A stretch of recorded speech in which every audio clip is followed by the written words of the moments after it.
வணக்கம். அந்த அருமையான அறிமுகத்துக்கு நன்றி சுரேசன், உருத்தி எல்லாரும் என்னோட கூட படித்தவர்கள். அதோடு இந்த வருடாந்த பொதுக்கூட்டத்துக்கு சிறப்பு விருந்தினராக அழைத்த ஹார்ட்லி கல்லூரியின் வட அமெரிக்க மாணவர் அமைப்பின் செயற்குழுவுக்கு எனது மனமார்ந்த நன்றிகள். அன்பான செயற்குழு உறுப்பினர்களே, ஹார்ட்லியில் படித்த மூத்த மாணவர்களே, என்னுடன் பள்ளிக்கு சென்ற சக மாணவர்களே, எனக்கு பின் ஹார்ட்லியில் படித்த இளையவர்களே, எல்லோருக்கும் மனமார்ந்த மாலை வணக்கங்கள். இந்த முதல் வரிகளை எழுதும் போதுதான் எனக்கு உணர்ந்தது, நானும் எனது வகுப்பு தோழர்களும் ஹார்ட்லிக்கு போய் 42 வருடங்கள். இப்போ நாங்கள் பார்த்த இளமையாத்தான் இருக்கிறோம், ஆனால் 40 வருடங்கள் ஆகிறது. அந்த காலங்கள் இப்பொழுது எனது மனதில் நேற்று போல் இருக்கிறது. மற்றவே போல எல்லா குரூப்களுக்கும் இந்த வாட்ஸ்அப் குரூப் இருக்குது இன்டர்நெட்ல. அது 120க்கு மேல் செய்திருக்கிறார்கள். நாங்கள் வளர்ந்து எமது பிள்ளைகளே பல்கலைக்கழகம் போய் சில பேருக்கு பிள்ளைகளே கல்யாணம் கட்டி இருக்கிறார்கள். அந்த நேரத்திலும் எங்கள் வாட்ஸ்அப் குரூப்பில் போடும் குறும்புகள், போடும் நியூஸ்கள், ஃபார்வர்ட் பண்ணும் இன்ஃபர்மேஷனை பார்த்தால் நாங்கள் இப்பவும் அந்த 12 வயது ஹார்ட்லிக்கு வரும்போது எப்படி சேட்டை செய்து இருந்தோமோ அதே போல இருக்கிறது. அதை அந்த குரூப்பில் இருந்து இப்பவும் யோசிக்கும் போது எங்கள் பழைய ஞாபகங்கள், இந்த புந்தி மாங்காய் எடுத்தது, மதுளரில் ஓடினது, மற்றது மெதடிஸ்ல இருந்தார் அந்த பிள்ளைகளுக்கு பின்னால ஓடி திரிகிறது எல்லாம் ஞாபகம் வரும். அப்படி இருந்த நாங்கள் இப்ப போய் இப்படி வந்து வளர்ந்து கொஞ்சம் ரெஸ்பான்சிபிளா இருக்கணும் மாதிரி இருக்குது. ஆனா அதை மறக்க முடியாது அந்த சந்தோஷம் போகும். எனது இந்த குழுவின் சபைக்கு சிறப்பு விருந்தினராக வேற 2020ஆம் ஆண்டு அழைக்க இருந்தார்கள். அந்த வருடம் எங்கள் எல்லாருக்கும் எங்கள் வகுப்புக்கு 50 வயது. ஆனால் கோவிட் காரணமாக அது நடக்கவில்லை. நாங்கள் வர முடியாமல் போய்விட்டது. இது 4 வருடங்கள் தாண்டி நான் வந்திருக்கிறேன். இதை பார்த்தீங்கள் என்றால் எங்கள் ஹார்ட்லியின் வாழ்க்கைக்கு அது சமாந்தரம். எப்படி என்றால், நாங்கள் 1982ஆம் ஆண்டு ஹார்ட்லிக்கு உட்புகுந்தோம். 84ஆம் ஆண்டு எல்லாருமே தெரியும், எங்களுடைய லைப்ரரிய வாசிதாலை எரிக்கப்பட்டது. எங்கள் பள்ளிக்கூடமாக ஆமியால் இராணுவத்தால் ஆக்கிரமிக்கப்பட்டது. அதன் போது 2 வருடங்கள் அங்கே போய் நாங்கள் பின்பு குட்டளை மகாவித்தியாலயத்தில் எங்களை எடுத்தார்கள். உண்மையா பார்த்தால் நான் படித்தது 12ஆம் வருடங்களில் கிட்டத்தட்ட 9-10 வருடம் நான் குட்டளை பள்ளிக்கூட வளாகத்தில் தான் படித்தேன். ஏன்னா நான் 1ஆம் வகுப்பிலிருந்து 5ஆம் வகுப்பு அங்கே படித்து விட்டு 7ஆம் வகுப்பு 8ஆம் வகுப்பிலிருந்து 11ஆம் வகுப்பு மட்டும் திருப்பி குட்டளை மகாவித்தியா வளாகத்தில் தான் பழகினேன். அதே மாதிரி தான் இப்போதும் இருந்து விட்டு இப்போது எங்களுடைய பிள்ளைகள் கோவிட் காரணமாக எல்லாம் அதுக்கால போனது மாதிரி அந்த காலத்தில் விட்டிருந்தார்கள். ஆனால் நாங்கள் அந்த காலத்தில் அந்த மகள மரத்துக்கு கீழேயும் அந்த கேணி தொட்டிலையும் படித்தவர்கள் என்றாலும் 1989ஆம் ஆண்டு எமது வகுப்பில் இருந்து 30க்கு மேற்பட்டவர்கள் பொறியியல் துறையில் எடுத்து போனார்கள். அது ஒரு பெரிய சாதனை பார்த்தீங்கள் என்றால் அதை பற்றி இப்போவும் நினைக்கும் போது எனக்கு சந்தோஷம். அது கொஞ்சம் பேர் நாங்கள் நாட்டை விட்டு வெளியேறிவிட்டோம். மற்றவர்கள் போய் யூனிவர்சிட்டியிலிருந்து அது பெரிய பெருமைகள் இங்கே இருக்கிறார்கள். அதற்கு எமது பள்ளிக்கூடத்துக்கும் பள்ளிக்கூடத்தின் பெயருக்கும் அதில் படித்த ஆசிரியர்களுக்கும் அதனுடைய டிசிப்ளினுக்கும் மிக்க நன்றி சொல்ல வேண்டும். நாங்கள் அப்படி இருந்து இந்த பிரச்சனையான காலங்களிலும் படித்து மேல் வந்திருந்தோம். இன்று எனது உடைய என்ன தலைப்பில் பேசுவோம் என்று நினைத்த போது பல தலைப்புகள் எனக்கு மனதுக்கு வந்தது. ஆனால் எனது வாழ்க்கை பயணத்தையும் தற்போதைய வாழ்க்கையையும் யோசித்து பார்க்கும் போது நான் உலகின் அந்த மூலையில் பிறந்து வளர்ந்து இப்போது உலகின் முன்னிதமான சிலிக்கன் வழியில் ஓர் வெற்றி பெற்ற அதிபராக இருந்தாலும் ஏதோ ஒரு மனத்தோற்றம் எனது மனதை உருக்கும். இதற்கு நான் தகுதி உள்ளவனா, அது தகுதி பெற்றவனா என்பது இதை மேற்குலகத்தில் இம்போஸ்டர் சிண்ட்ரோம் என்று சொல்வார்கள்.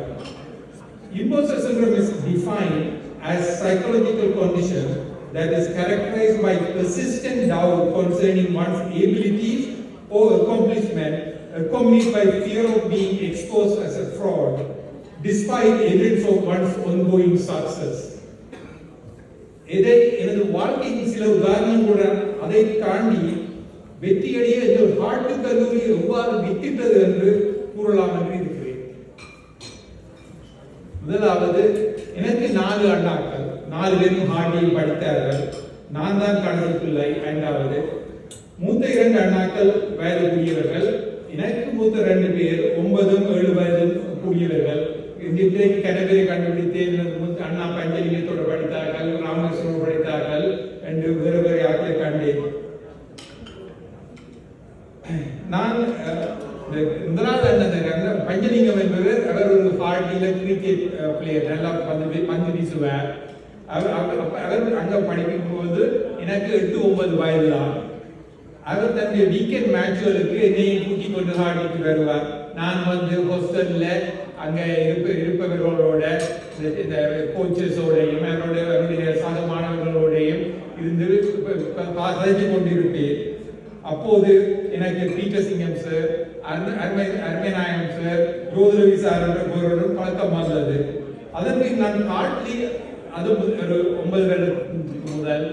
பிறகு அடுத்தது நான் ஹார்ட்லி கல்லூரிக்கு வந்த வருடம் எனக்கு முதல் இருந்த அண்ணா, அவர் இலங்கை முற்றாளுக்குமே, ராமகிருஷ்ணன், அவர் இலங்கை முழுவதுக்குமே 4 எடுத்து 360 புள்ளிகள் எடுத்து சிங்களம் தமிழ் மீடியம் இல்லாமல் நம்பர் 1 வந்திருந்தேன்.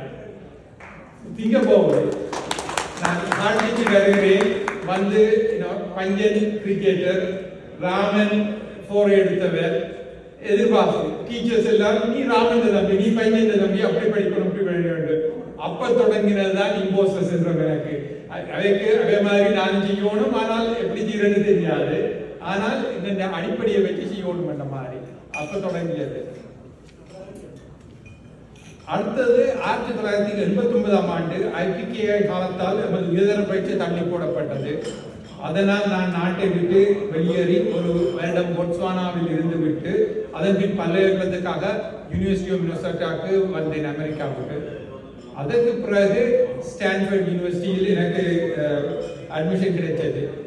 ஸ்டான்ஃபோர்ட் யூனிவர்சிட்டி தெரிந்திருக்கும், அது உலகளாவிய வழியில் மிக சிறந்த பள்ளிக்கூடம். நினைச்சு பாருங்க, ஹார்ட்லியில் பிறந்து அங்கே கட்டுரையில் போட்டு அங்கே போய் என்ன போட்டு விட்டாங்க. அதுக்குள்ள அப்போ எங்கிட்ட பேட்சில் ஒரு 200 பேரை எடுப்பாங்க கம்ப்யூட்டர் இன்ஜினியரிங் செய்வதற்கு. அவர் வேற எல்லாரும் உலகளாவிய எல்லா யூனிவர்சிட்டி, லைக் MIT, பெர்க்லி, மற்றது இந்தியாவில இருந்து IIT, ஏசியாவில இருந்து AIT என்று எல்லா பெரிய யூனிவர்சிட்டியிலிருந்து வேற ஆட்களே எடுத்திருப்பாங்க. அதுல 200 பேர் கம்ப்யூட்டர் இன்ஜினியரிங் செய்கிற ஆட்கள். அதுல நானும் ஒருவர். அங்க போய் நான் கம்ப்யூட்டர் இன்ஜினியரிங் படிப்பதற்கு இன்னொரு இம்போஸ்டர் சிண்ட்ரோம் எனக்கு வந்தது. எனக்கு இது தகுதி இருக்கா, எனக்கு 7 ஆண்டு. அதை பற்றி யோசனை என்னென்று, ஆனால் அங்கே நான் ஓகேயா செய்து நான் கிராஜுவேட் பண்ணிட்டு இருந்தோம். இப்போ அப்பக்கெல்லாம் எனக்கு யோசனை வந்தது, அதற்கு எனக்கு தகுதி தந்தது யார் என்று. அதை நான் யோசித்து பார்க்கும்போது எங்களுக்கு A லெவல்ல படிப்பித்த ஒரு சார் ஞாபகம் இருந்து, பத்மநாதன் சார் என்று. அவர் எங்களுக்கு, நாங்கள் 1987ஆம் ஆண்டுக்கு முதல் ஆப்பிரிக்காவுக்கு போய் அங்கே படிப்பித்து விட்டு திரும்பி ஹார்ட்லிக்கு வந்திருந்தார். அவர் எங்களுக்கு பௌதிகம், பிசிக்ஸ் படிப்பித்து கொண்டிருந்தார். அப்போது படிப்பிக்கும் போது அவர் படிப்பித்து முடித்து விட்டு, ஆனால் அந்த ஆப்பிரிக்காவில் போயிருந்த போது அவர் அங்கே இந்த கம்ப்யூட்டர்ஸ் கொஞ்சம் கொஞ்சமா அங்கே அறிமுகப்படுத்தியிருந்தாங்க. அப்போ அதை பற்றி அவர் சொல்லுவார் எங்களுக்கு. அப்போ எங்களுக்கு இருக்கையில் எங்களுக்கு சொல்லுவார், அந்த பைனரி நம்பர்ஸ் இருக்குது, பூலியன் இருக்குது, லாஜிக்கல் இருக்குது, வேறு வேறு விடயங்களை பற்றி கம்ப்யூட்டர்ஸ், அதை வச்சு தான் அந்த கம்ப்யூட்டர்ஸை பில் பண்ணுறான்னு சொல்லுவாங்க. உண்மையை பார்த்தா அதுதான் ஃபவுண்டேஷன் அந்த கம்ப்யூட்டர் சயின்ஸுக்கே. என்னது எவ்வளோ காம்ப்ளெக்ஸான வேலையில பார்த்து கொண்டு போனாலும் அதில் தான் இருந்தது. நான் என்ன பார்த்தால் இங்கே நான் 1990ஆம் ஆண்டிலிருந்து 1993ஆம் ஆண்டு ஸ்டான்ஃபோர்ட் கம்ப்யூட்டர் இன்ஜினியரிங் செய்ததுக்கு எங்க ஹார்ட்லிலேயே மறைமுகமாக ஒரு டீச்சர் ஒன்றுங்களுக்கு சொல்லி தந்திருக்கிறேன். அதை நினைச்சு பாருங்க, அந்த டைம் எவ்வளவு போராட்டம்.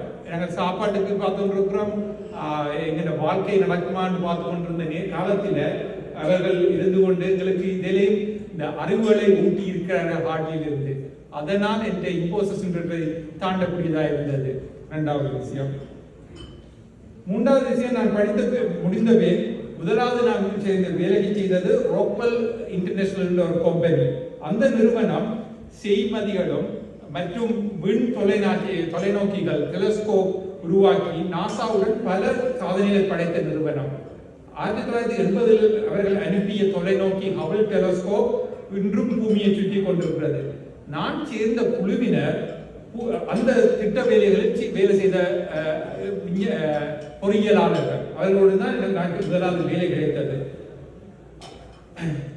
அவர்களுடன் சேர்ந்து வேலை செய்யும் போது நான் பல விடயங்களை அவர்களிடம் கற்றுக்கொண்டேன்.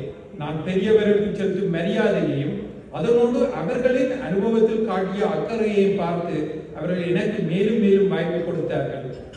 அதுவும் நான் ஹார்ட்லில் கற்றுக்கொண்ட கலையில் ஒன்று.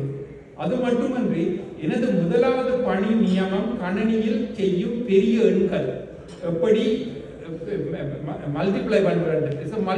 மல்டிப்ளிகேஷன் சும்மா இருக்கும், ஆனால் கம்ப்யூட்டர்ஸ்ல பெரிய மல்டிப்ளிகேஷன் செய்கிறது கஷ்டம். அதை எப்படி செய்கிறது, அதை கம்ப்யூட்டர் அரித்மெட்டிக் என்று கூறுவார்கள். அதற்கு நான் ஹார்ட்லில் கற்றுக்கொண்ட தூய கணிதம் மிக்க உதவியாக இருந்தது. அதை கற்றுக் கொடுத்தவர் நடராஜர் சார். ஹார்ட்லில் கற்ற தூய கணிதத்தின் அடிப்படையில் பின் ஸ்டான்ஃபோர்டில் கற்றுக்கொண்ட அனுபவம் கூடியவருடன் சேர்ந்து அந்த அந்த விஞ்ஞானத்தில் செய்த எல்லாருடன் சேர்ந்து என்னால் தோளுக்கு தோளாக நின்று மிக்க உதவியாக இருந்தது. நானும் அப்படியான அனுபவங்களுடன் முன் ஓர் உரிமையுள்ள பங்காளராக செயல்பட எமது ஹார்ட்லி உதவியாக இருந்தது. இதன் மூலம் எனது இம்போஸ்டர் சின்றத்தை தாண்டி மேலே வர ஹார்ட்லி அடித்தளம் உதவியது. நான் எனது தொழில் வாழ்வில் அதன் பின் செய்தவைதான் என்னை இந்த மேடைக்கு வர தகுதி கொடுத்தது. எனது கோஆபரேட் வேலையை விட்டுவிட்டு சில சக வேலையாளர்களுடன் 2 ஸ்டார்ட் அப்களை அமைத்தேன். அதில் முதலாவது டெலிபோன் கோல்களை எப்படி இன்டர்நெட் ஊடாக அனுப்புவது என்பது. அதை தொடர்ந்து வாய்ஸ் ஓவர் இன்டர்நெட் புரோட்டோகால். இப்போ நீங்க எல்லாம் ஜூம், ஸ்கைப் அதெல்லாம் செய்வீங்க. அதுகளை பற்றி நாங்கள் செய்ய தொடங்கின முதலாவது 1999ஆம் ஆண்டு நாங்கள் இதில் ஆராய்ச்சி செய்து செய்ய தொடங்கினோம். இரண்டாவது செய்தது இன்டர்நெட்டில் எப்படி எல்லா விடயங்களையும் தேடுவதை துரிதப்படுத்துவது என்று. இப்போ கூகுள், ஃபேஸ்புக் அதெல்லாம் நீங்கள் போய் பார்ப்பீங்க, நினைச்சு பாருங்க. கனவேர் அதை போய் பார்க்கல, எல்லாருக்கும் அந்த டேட்டாவை கொடுக்கணும், மற்றது ஃபாஸ்டாக கொடுக்கணும். அதில் இப்போ நீங்கள் போட்டுட்டு டெண்டன்சியான ஸ்லோவாக சுற்றி கொண்டு இருந்தேன்னால் நீங்கள் விட்டுட்டு போயிடுவீங்க. அதை எவ்வளோ ஃபாஸ்டாக கொடுக்குறீங்களோ அவ்வளோ நேரம் கூட பேர் ஆக்கள் அதை பாவிப்பினம். அதை பாவிப்பதன் மூலம் கூகுள், ஃபேஸ்புக் எல்லாம் அட்வர்டைஸ்மெண்ட் உங்களுக்கு கொடுத்து அதில் மூலம் அவர்கள் காசு உழைக்கலாம். அதை பற்றி எது செய்வதைத்தான் நாங்கள் 2வது செய்த நிறுவனம் அதை எப்படி துரிதப்படுத்துவது என்பதை வச்சு செய்தது. எனது பங்களிப்பு அதற்கான தொழில்நுட்பங்களை கண்டுபிடித்தது. இதன் மூலம் எனக்கு 30க்கும் மேற்பட்ட யுஎஸ் பேட்டன்ஸ் கிடைத்தது. அதற்கான தொழில்நுட்பங்களும் செயல்பாடும் அல்கோரிதம் ஹார்ட்லில் படித்ததை வைத்து மேலே உருவாக்கியது. இந்த அடிப்படை பேட்டன்ஸ் எல்லாம் செய்கிறது காம்ப்ளெக்ஸான விஷயம் இல்லை, அதை செயற்பாடுகளை எவ்வளவு சுலபமாக்கிக்கலாம் என்பதை வைத்து செய்தது. அதை நாங்கள் ஹார்ட்லில் படித்த பல விஷயங்களை வைத்து நான் செய்தது என்பது எனக்கு நம்பிக்கை. ஆனால் தொழில்நுட்பம் மட்டும் நிறுவனங்களை உருவாக்க காணாது. அதற்கு சந்தைகள் அண்டிக்கணும், மார்க்கெட் வேணும். அதற்கு முதலீட்டாளர்கள் தேவை, வெஞ்சர் கேபிட்டலிஸ்ட் தேவை. பின்பு அந்த பொருட்களை உருவாக்க திறமையான குழு தேவை, அதுக்கான டீம் தேவை. அப்படியான சந்தர்ப்பங்களில் உலகின் சிறந்த முதலீட்டாளர்கள் நிறுவனங்களுடன் தொடர்ந்து அவர்கள் எமது யோசனையில் நம்பிக்கை வர வைக்க வேண்டும். அதற்கு எமக்கு அடிப்படை படிப்பு உதவியாக இருந்தது. அதற்கு மேல் டிசிப்ளின் தேவை. அவர்கள் போர்ட் ரூமில் இருந்து இருக்கும்போது அவர்களின் உலகார்ந்த அனுபவங்களையும் அறிவுகளையும் யோசிக்க மீண்டும் இம்போஸ்டர்ஸ் என்ற தலையை காட்டும். இந்த இப்படியான போர்ட் ரூம்ல இப்படியான பெரியவர்களோடு இருந்து நாங்கள் துணிஞ்சு செய்யலாமா என்று நாங்கள் ஹார்ட்லில் வந்து குட்டலை கருத்துறையிலிருந்து வந்தவர் செய்யலாமா என்றது. எமக்கு முதல் பூரணம்பிள்ளை சேரின் கதைகளும் எமக்கு ஆரம்ப காலத்தில் வல்லிபுரம் சார் டின் குணசீலன் சார் என்று பலர் இருந்தனர். அவர்தான் டிசிப்ளினரியன்ஸ் ஆஃப் அவர் ஸ்கூல்.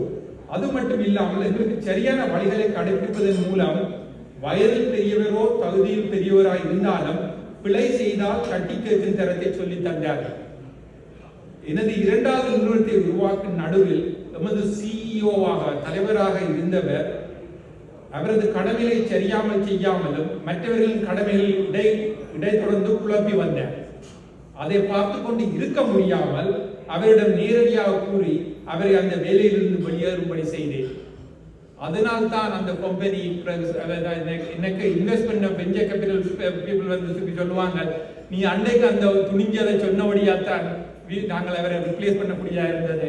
அதனால தான் இந்த கம்பெனி சக்சஸ்ஃபுல்லா வந்து $700 மில்லியன் விற்கக்கூடியா இருந்தது. அந்த ஒரு முடிவு, அந்த முடிவுக்கு என்னை பொறுத்தவரை ஹார்ட்லி துணிச்சலாய் கொடுத்தது. மேலே நான் கூறியதை பார்த்தீங்கள் என்றால், நான் ஹார்ட்லியில் கற்றுக்கொண்ட பல விடயங்கள் குணங்கள் எனது வாழ்க்கையின் வெற்றிக்கு மிக உதவியாக இருந்தது. அது குறிப்பிடத்தக்கது முதலாவதும் முக்கியமானதும் அடிப்படை அறிவு. அதற்கு ஹார்ட்லியின் ஆசிரியர்களும் அவர்களுக்கு கற்பிக்கும் திறனும் தான் உறுதியாக இருந்தது. இரண்டாவது ஒழுக்கப்பாடு. அதற்கு எமது மூத்தவர்கள் சீனியர், நாங்கள் ரெஸ்பெக்ட் கொடுப்போம் சீனியர்ஸுக்கு. அதை நல்லா இருந்துச்சிட வேண்டாம், கூடாம இருந்துச்சிட வேண்டாம், நாங்கள் சுட்டி காட்டுவோம். ஆனால் கனல் சீனியர்ஸ் accomplish a lot. அவர்களுக்கு எங்களுக்கு மரியாதை கொடுத்து அவர்களோடு செயல்படுவோம். மூன்றாவது உலக அறிவது. நான் சொன்ன போரின் உச்சத்திலும் நமக்கு உலகில் ஏற்படும் மாற்றங்களை சொல்லித் தந்தது ஹார்ட்லியில் படித்த ஆசிரியர்கள். நான்காவது மூத்தவர்களுக்கு மரியாதை கொடுப்பது. இதன் மூலம் பெரியவர்களுடன் பழகும் விதத்தை அறிந்தேன். அதே நேரம் அவர்களுக்கு நல்லா செய்தோம் என்றால் அவர்களும் எங்களையும் அனுசரித்து எங்களுக்கு நல்ல செய்வார்கள்.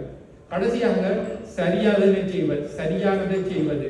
வயது மற்றும் பவரை தாண்டி சமூகத்திற்கோ நிறுவனத்திற்கோ சரியான சேவை செய்வது.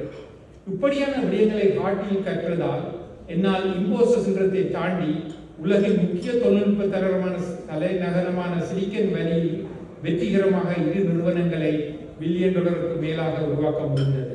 அதற்கு எமது ஹார்ட்லி மாதாவுக்கு மனமார்ந்த நன்றிகள். நான் எனது உரையை ஒரு திருக்குறள் ஒன்றாவது சொல்லாமல் முடிக்க முடியாது. 2000 வருடங்களுக்கு முதல் தமிழில் உருவாக்கிய குறள் இப்பொழுதும் எமக்கு வாழ்க்கை வழிகாட்டும். கேடில் விழிச்செல்வம் கல்வி ஒருவர்க்கு மாடல்ல மற்ற எவை. ஒருவனுக்கு அழிவு இல்லாத செல்வம் கல்வியே ஆகும். கல்வியை தவிர மற்ற பொருட்கள் அத்தகைய சிறப்புடைய செல்வம் அல்ல. இந்த கல்வியை எங்களுக்கு ஊட்டி தந்த எமது ஒளிமாதா ஹார்ட்லிக்கு எனது நன்றிகள். அதோடு இந்த சந்தர்ப்பத்தை தந்த உங்கள் எல்லோருக்கும் எனது நன்றிகள். ஃபியர்லெஸ், ஞானம் மிளிர்க.